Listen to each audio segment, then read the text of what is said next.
and welcome to our very first episode on this channel. There were a lot of stories to pick from this week, but I think we've agreed that the story to go for, considering the debacle of British politics over the last 6 to 7 weeks, would be Gavin Williamson, Sir Gavin Williamson. How he ever became a knight at this rate, I'm not too sure. But he is the story, the topic of the week that we've chosen. Do you want to explain the story? For somebody, Gavin Williamson really wanted to go to the Queen's funeral and was sending messages to Wendy Morton. She the chief whip, I think, or one of the chief whips. Yeah. Basically saying, Wendy, we can bleep that out if we need to. Wendy, and apparently told her to go and slit her wrists or slit her neck, or not a nice thing to say. A man who in the past has been anti-bullying, has been found to be a bully. But I mean, given the state of the Tory party at the minute and in the past, to be honest, are we surprised? Really? Yeah. I mean, like, it comes from that perspective. Like, the last thing Sunak needed was to have this happen, considering that we've had 6 weeks of a Liz Truss government, where every week there's been about 100 instances or something like that of the government basically nearing collapse. So the last thing he needs is to be, in his first 2 weeks, have to deal with Suella Braverman now. Suella Braverman and her failing them, like, being called out by the ministerial code, and being a security risk. Liz Truss's phone being put into a safe because she's been hacked by Russia that many times. I think there must just be a safe in Downing Street just full of phones and laptops that must never be allowed out ever again. And then I guess this is the third instance of something happening. He's got to deal with Gavin Williamson, who has resigned following the allegations. There's 3 different allegations at the moment. So there were the I can't remember who's released to now, but there were text messages that he was exchanging with Wendy Morton at the time, when he wasn't in government. This was under Liz Truss, back when the Queen's funeral was obviously going to happen, and he basically sent the chief whip, Wendy Morton, obviously horrible messages. And I've read those messages, and she didn't do anything to even aggravate him. He just, for some reason, decided to lose his head, for no reason whatsoever. They were so strange because it was just sort of out of the blue. I don't know what was said before those screenshots of the messages, but I can't imagine it was anything to warrant the tirade that he gave her. I mean, he came out with saying he warned her not to push him, and there is a price for everything, which isn't the way you should speak as an MP. You're supposed to be representing. It isn't the way you should speak as a person. I mean, it gets worse later on, because that was scenario 1. That was the first thing that came out. And then he obviously, allegations have been made by a civil servant now as well this week. They basically said that he told them to go slit their throat and jump out of a window. So, I don't understand this. What's going on with him, to be honest? He seems to have lost the plot a little bit. And I mean, when he was chief whip, apparently, as well, he was known as a bit of a bully. This has been claimed by a former deputy of his, Anna Milton. So it's, I saw it came out today as well, when he was the defense secretary.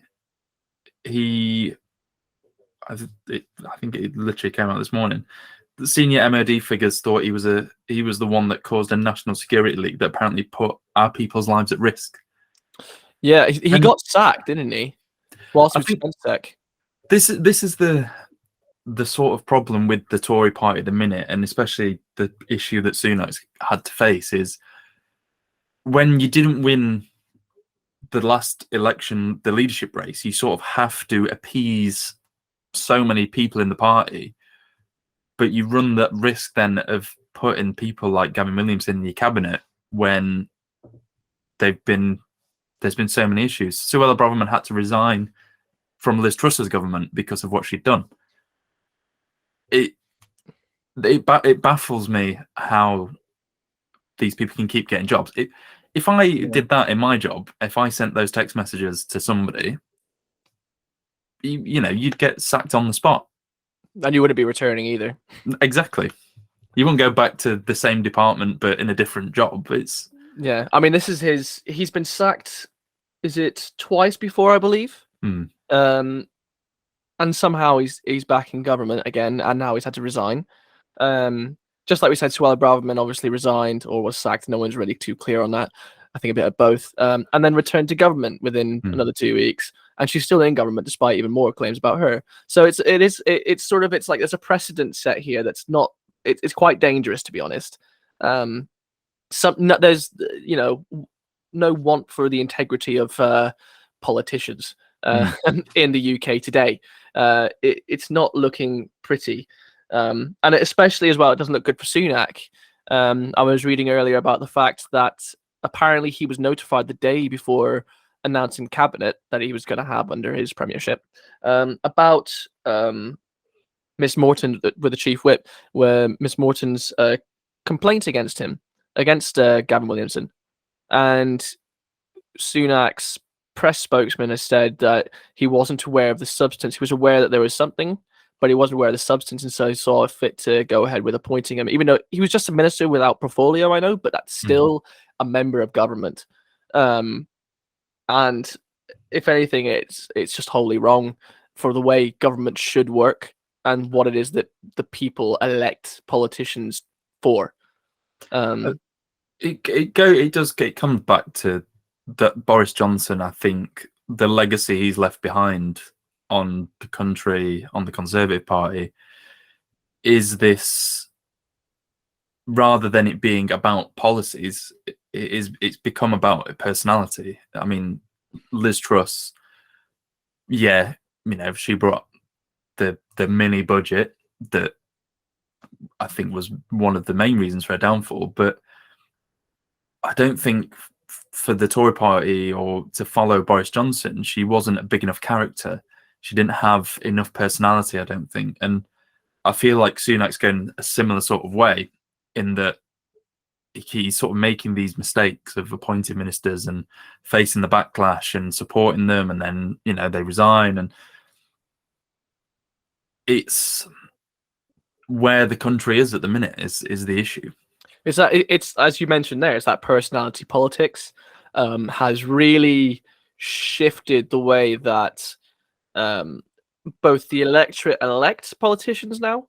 No longer is it about what are you going to give me, it's about do I like you or not.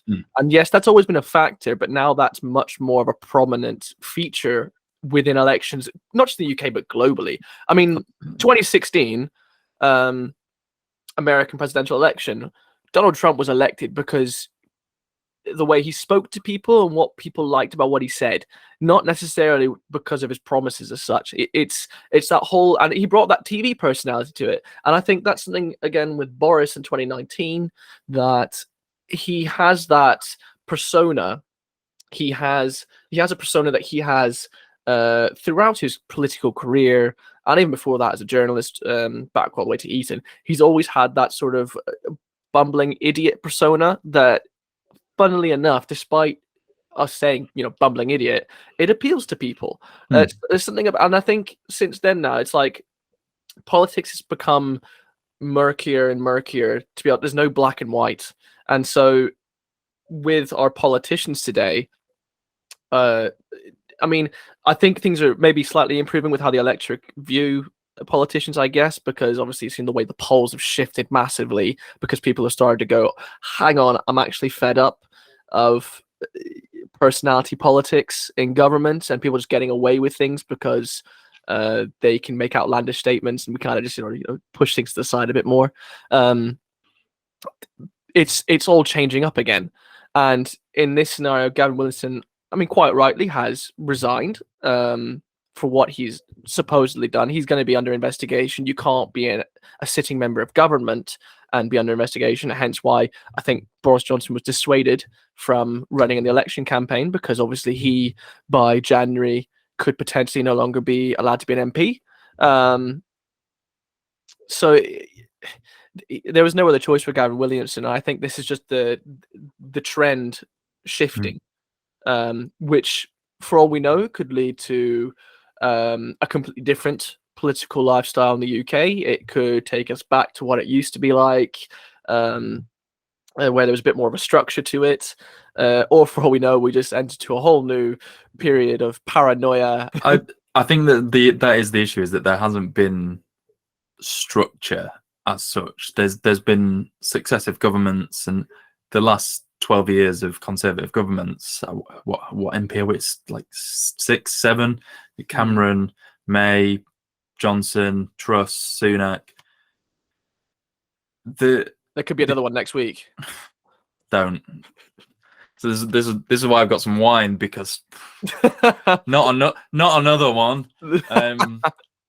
The country is going through a transition of some sorts, in the Boris Johnson won a huge majority, as you said, based on him as a person. Yeah. Now that the bumbling idiot character that he portrays is very clever, because there was an interview that he gave someone. He says, if you bumble your way through, people don't question it when you actually do things in the background. He knows what he's doing. He's always known what he's doing. But now that character's gone, and we're back to here as a prime minister who is supposed to be acting like a prime minister. But again, Rishi Sunak was fined by the police for breaking lockdown rules. It makes you question, who can you trust anymore to be your leader? Exactly. Like, I mean, we can't say, if there was to be a Labour government tomorrow, Keir Starmer would come in and be perfect. For all we know, he'll come in and the Labour Party will just start down the exact same path. I don't think they would, but that is the way. People do not trust politicians anymore. And I mean, before there was a comical distrust. I think that was just because that's how people view politicians. But now it's more like people are completely anti-establishment, which means that when it comes to election time, it's just a bit of a joke. And again, bring it back to the topic of the podcast, like Gavin Williamson is just going to. This is just another story on top of the pile of thousands upon thousands of issues that have come around from the last, well, we'll say 12 years, but especially from the Boris Johnson and Liz Truss governments, and now Sunak, just thousands of issues that have arisen that are going to make people go, what's the point of me electing people in an election anymore? And people will either go either way, I guess. They might go, I want to change everything up completely and obviously vote complete opposite, or they may just go, I don't want to vote anymore in general. Yeah, it's the sort of apathy that the country has for government at the minute. It's, when you look at what's going on, it's just chaos after chaos after chaos. Drama after drama, text message after text message. It's Gavin Williamson is certainly by no means going to be the first or the last domino to fall over, but the Conservative Party is sort of clinging to this. We were elected on a huge majority in 2019, huge mandate from the public to lead the country. We're 3 prime ministers into that in 3 years. Yeah. The only way that they can get that back is to hold a general election. But at the minute, they face wiping themselves out. Less so now Sunak's in charge. I think that's part of trying to sort of re-image the party as such. It'll be interesting to see as well when the statement, the financial statement in the end of the month, how that impacts as well the polls, because obviously they had a small jump in the polls when Sunak was elected. I think they've kind of stabilized a bit now. It wasn't massive, but it stabilized, and it wouldn't be. I mean, don't get me wrong. If there was an election tomorrow, it would still be embarrassing for the Conservatives, but it wouldn't be as much of an annihilation as people had. People had literally expected that they might not even be the official opposition if there was an election previously. So, I think it'll be interesting to see how the statement impacts the polls. But because of things like, even if they're small, but these instances within government where you have your Suella Bravermans and your Gavin Williamsons who are going to do stupid, petty things, or not even just petty things at times. Like Slow Broadman broke the ministerial code, and apparently had at least 6 different potential security risks she's caused. Like, if people keep doing that, then no matter how good the financial statement is, it won't save the Tory party, and they'll be in a downward spiral that they were having under Liz Truss again. So it's but say back to Gavin Williamson, to say to somebody, slit your throat, throw yourself out a window. Yeah. How on earth can that be somebody to lead constituents or be an MP? You are the face of the people in your area, and he's from Scarborough originally, I think, and just embarrassing that he's from Yorkshire, because that's not the Yorkshire mentality. Yeah. I think it shows a total lack of apathy and understanding for the role that you have agreed to take up. You are supposed to be a person of you're supposed to be an outstanding citizen who is able to lead people. He's supposed to be representing a constituency within Parliament, and technically people forget that's how the system works. So you don't vote for the Prime Minister, you vote for your MP, and he's been voted for by people to guide them and to guide what it is that they want through Parliament, as well as the greater agenda of his political party. And when you have people like that who seem to completely forget that that's why they're there, then it's just it becomes embarrassing for the political system of this country, and you almost question how is he even remotely allowed to get back into government for a third time? How do you have that happen where you are sacked twice and you resign a third time? This is the end of it. He shouldn't be allowed back into government if he's going to do it. I mean, one time is bad enough as far as I'm concerned, but apparently within government you're allowed to go as many times as you like. It's about who gets the short straw, but that is basically how it's working now. So he's part of a bigger problem, I think, is the issue. It's all these little things keep happening, or say little things, all these things keep happening, but nothing ever really happens. I guess that's why the Boris Johnson being investigated, that will be a key statement, I think, to what will have to be done in future with politicians, because he will be found guilty. The evidence is basically already saying that. Political commentators are saying that it's too there's too much there for him to get away with it to some extent. But it will set a precedent now, you would think, that you can't get away with it anymore. You can't just, shimmy your way around these issues and forget that, and they say, oh, they're in the past now. That's something that happened in the past. I'm better than that now. No, it doesn't. That's not how it works. And so it should be. The MPs are the people that make the laws of the country. They're the ones that run the country. They need to be held to the highest standards. There's no way to sugarcoat it. You are the country's leaders. You need to be held to this standard. And if they fall below that, then why should people vote? Exactly. And I mean, he's been through all those. I know currently he's a minister without portfolio, but in his previous roles, he's been defense secretary, sacked for leaking. More specifically, he said he spoke to reporters about information that wasn't supposed to be public regarding 5G and Huawei, I believe. And then he's also been involved in that botched, as education secretary, he's involved in that botched way of calculating A levels, which led to I've got mates who failed to get into courses at uni because of that. That was something else. There needs to be a test in government. For you to have a ministerial position, you have to have some background. Yeah. People that get given, Jeremy Hunt was the health secretary, is now the chancellor.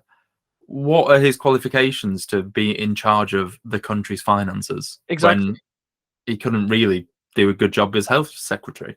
And this is what we said about Kwasi Kwarteng, for example, when he became the chancellor. The main thing from he did study economics, as far as I remember. But for example, his dissertation was on the Great Recoinage, which was a failure. So it's a bit like, did that not tell you something that might happen? You know, like it's sort of like, it's just, you should, to be an MP, fine, you can be an MP, but to be a member of government, you have to have some sort of, like Ben Wallace, at least, for example, as Defence Sec at the moment. He's done a great job. I think he's one of those few members of the current government that can hold their hands up and say that they've had a distinguished time so far under Boris Johnson, Liz Truss, and now Sunak. Like, one of the only ones that can kind of say they're a little bit sort of clean of what's going on. And he's got experience. He's a military man. Same way that, I mean, his comments about the Qatar World Cup weren't great, I know, but James Cleverly, at least, is able to be Foreign Secretary because he has got some experience there. But you can't just have anyone being the Chancellor, the Health Sec. No wonder the NHS is considered to be in disarray, because have our health secretaries had any actual health experience? Like, it's just, and this is the argument I made with the US, for example, with Donald Trump. How can he become president when he's got literally no political experience? And it's just, that's translated to the UK, and it's just like the American system is.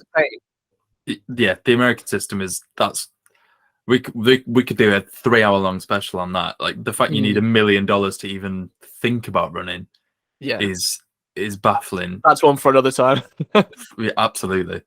But yeah, the UK, something needs to change, something needs to happen. Hopefully the report to Boris Johnson, like I said, will set a precedent. Do we know when that will come out? It's January, right? Yeah, I think so.